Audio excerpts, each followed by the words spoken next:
जब तक हमारे उस समय के आचार चल माने नहीं कि जब तक ठाकुर जी सच में प्रकट नहीं होते। कैसे प्रमाण हो भाई? वो स्वरूप तो बन करके आया राजस्थान से। श्री जी भी आई रतनगढ़ से, पर वो प्राण उसमें ठाकुर जी विराजमान हो गए। अब ये प्राण प्रतिष्ठा हम लोग कहते हैं, प्राण की प्रतिष्ठा करते हैं वहां पर। अब वो जागृत हो गया, प्रमाण कैसे हो?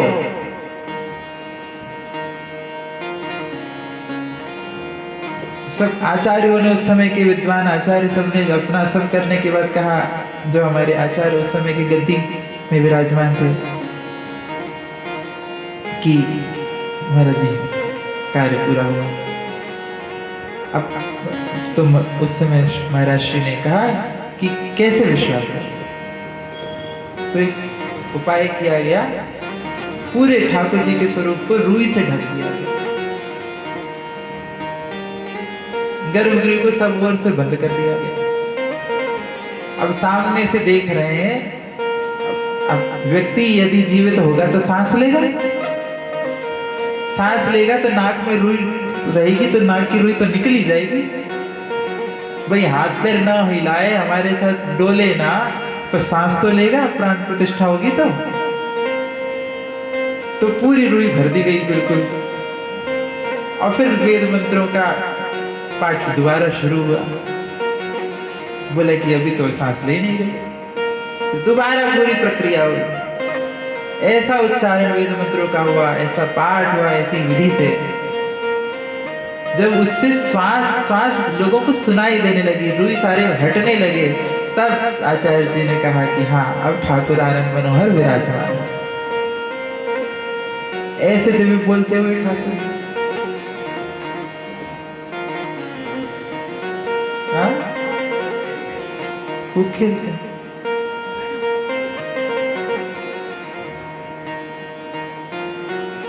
ये प्रक्रिया अब विधर्मियों के प्रवेश से, हमारा अपना, हम भारतीयों का अपना हमारे कल्चर में विश्वास की कमी से, पाश्चात्य की ओर हमारा ज्यादा रुझान होने के कारण, जो हमारा सबसे ज्यादा साइंटिफिक कल्चर था उसको रूढ़िवादी मान करके जब हम अनसाइंटिफिक चीजों पे पढ़ने लगे, एक ग्रंथ, एक वाक्य, एक व्यक्ति इस पद्धति में आने लगे, तो ये सारी चीजें लुप्त होने लगी। परंतु ठाकुर जी चाहे तो वापस किया जा सकता है।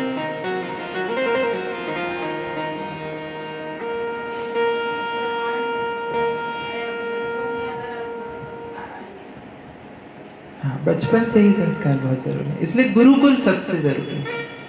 मतलब ऐसा गुरुकुल जहां साइंटिफिक तौर से सारी वेद की पढ़ाई हो, सारे शास्त्रों को, इन सब की, और अब वो केवल फिर उस लायक ना रह जाए, वो इतना उसको काबिल बनाया जाए कि उसका परिचय पूरे विश्व में फैले। ऐसा व्यक्ति उसमें से तैयार होकर के निकले।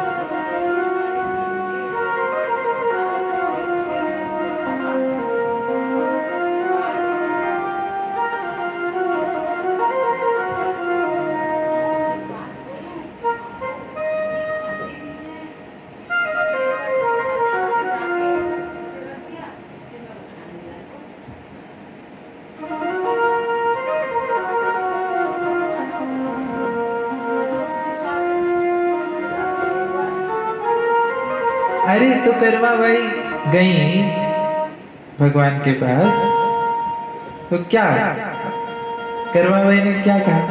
भगवान देखो, मेरे पिताजी गए हैं गांव, और अब मैं ही हूँ, उनकी बेटी हूँ, यही मेरा गांव है, और मैं लेके आई हूँ खिचड़ी, अब पाना है तो पालो।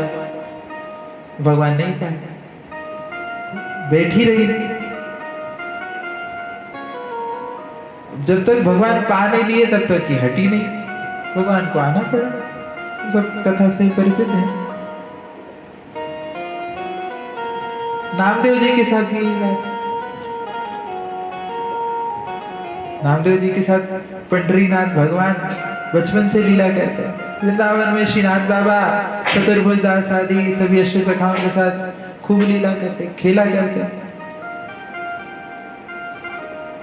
एक बार श्री विठलनाथ जी के साथ भगवान क्रीड़ा करते। श्रीनाथ जी अब भगवान माखन चोरी के लिए कहा कि देखो विठल, अब बहुत दिन हो गए हमने माखन की चोरी नहीं करी, चलो चोरी कर लें। विठलनाथ जी ने कहा भगवान आपको 56 भोग की कमी पड़ रही है, जब चोरी करने की बात कर रहे हो? बताओ आप लोग, आप समय कहाँ है? आप तो अब राजा निहाल द्वारिकाधीश हो गए, अब भी चोरी करोगे? फिर भगवान ने कहा नहीं विठल, हमें चोरी करनी है, चलो वृंदावन में चोरी करनी। अब क्या करें? गए विठलनाथ जी भगवान श्रीनाथ जी के साथ। अब यहाँ पे इधर मंदिर उत्थापन का समय हो गया, शाम को 4:30 बज गए। भगवान दोपहर को जैसे विश्राम हुआ तो चोरी करने के लिए जिद करने लगे, चले गए लेकर के विठलनाथ जी। अब उत्थापन का समय हुआ, बाकी सारे गोसाई आए, आकर के देखा तो विठलनाथ जी गायब। तो लोगों ने ढूंढा, इधर उधर देखा, उनकी कुटिया में देखा, नहीं थे। सोचा कि अब चलो चले गए होंगे, हम ही लोग मंदिर खोल देते हैं। मंदिर खोले तो भगवान भी गायब। कहाँ चले गए, कहाँ चले गए, पूरी ढूंढ मच गई। मंदिर को फिर से जल्दी दरवाजा किवाड़ लगाया गया। अब इधर से भगवान भागे भागे आ रहे पीछे से। अब मुख में लगा माखन। अब विठलनाथ जी ने कहा अब तो गए हम लोग, अब गोसाई जी की खूब डांट पड़ने वाली है, अब तुम भी जाओगे हमको भी मार के पड़वाओगे। अब उधर गोसाई जी को बात बताई गई श्री वल्लभाचार्य जी को, भगवान गायब, श्रीनाथ जी गायब हो गए, श्रीनाथ जी गायब हो गए, कहाँ चले गए, कहाँ चले गए? गोसाई जी आए, जैसे प्रवेश करे मंदिर में, मंदिर का दरवाजा खोला, ठाकुर जी बिल्कुल खड़े। अब इधर से हाँफते हाँफते दौड़ते दौड़ते फिर सामने के दरवाजे से विठलनाथ जी आए। गोसाई जी ने कहा हरि विठल कहाँ गए थे, और इतनी हाँफते हाँफते भागते भागते कहाँ से आ रहे हो? अब क्या कहें बेचारे कि चोरी करने गए, कुछ ना कह पाए। भगवान को देखा तो भगवान के मुख में लग रहा माखन। गोसाई जी समझ गए, कहा कि तुम कन्हैया के साथ चोरी करने गए थे? ऐसे भगवान लीला करते।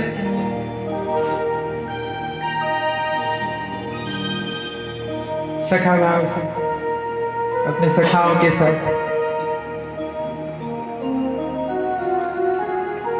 भगवान चैतन्य रूप में विराजमान होते हैं। हम जब अपने पंचभूत को जहां भी स्थापित करते हैं तब वह स्वरूप जागृत हो जाता है।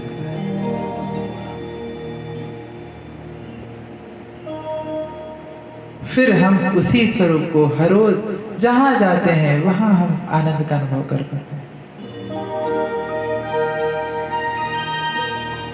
तो पंच कहते हैं धृति क्षमा दमोस्ते आस्ते चोर। बात थी कि क्या हमारा जो कुछ है हमारे पास, क्या वो हमारा अपना अनुभव है? हमारे अनुभव में चीजें आनी चाहिए। केवल पढ़ी पढ़ाई सुनी सुनाई न रह जाए। वो हमें अनुभव जब तक नहीं हुआ हमारे लिए तब तक वो हमारे लिए असत्य ही है। फिर प्रश्न होगा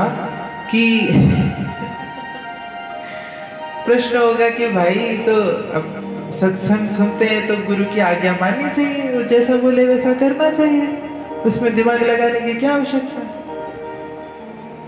उन्होंने बोल दिया कि ये है भगवान तो मान लो। ये बात सच है, परंतु उसके बाद भी उन्होंने कहा भगवान, क्योंकि उनका ये अनुभव था। अब उन्होंने